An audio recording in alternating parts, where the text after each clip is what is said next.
SIT SMP SMA Ittihad Makassar launching perpustakaan digital. Sekolah Islam Terpadu SMP SMA Ittihad Makassar melaunching PPDB tahun 2024 dirangkaikan launching perpustakaan digital dan peresmian laboratorium di Sekolah Islam SMP SMA Ittihad Makassar Jalan Gunung Lokon Kamis 18 Januari 2024. Kepala Sekolah SMP SMA Ittihad Makassar, HM Ridwan Karim, SPD, MPD mengatakan, pihaknya bersyukur sudah meluncurkan PPDB dan perpustakaan berbasis digital serta sarana laboratorium.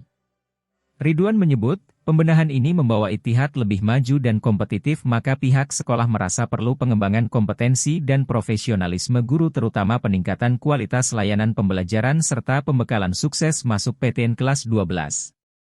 Sekolah Ittihad Makassar juga melakukan pembenahan manajemen sekolah menuju Ittihad yang lebih maju dan kompetitif.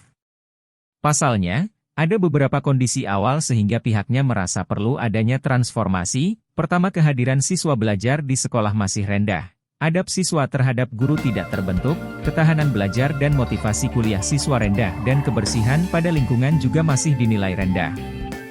Adapun problem mendasar sekolah SMP SMA Ittihad Makassar mengenai siswanya salah satunya adalah keteladanan dan edukasi dari keluarga yang sangat kurang. Pihaknya juga melakukan pemenuhan sarana pendukung pembelajaran digital. Seperti lab komputer, LCD kelas, buku-buku digital, pemanfaatan platform pembelajaran digital, penyediaan kapasitas jaringan internet yang kuat, dan sebagainya.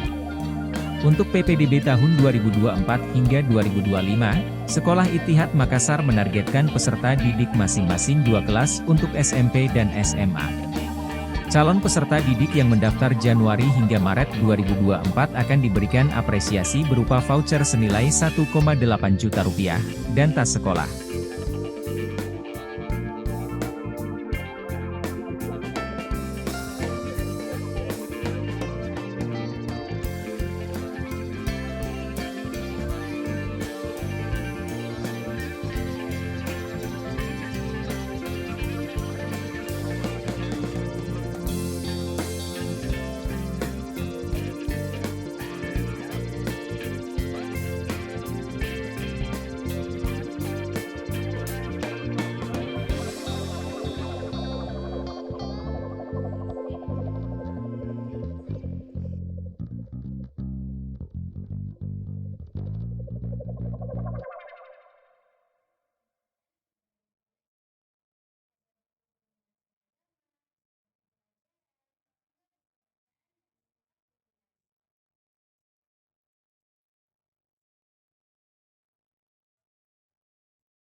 Download Tribun X sekarang, menghadirkan lokal menjadi Indonesia.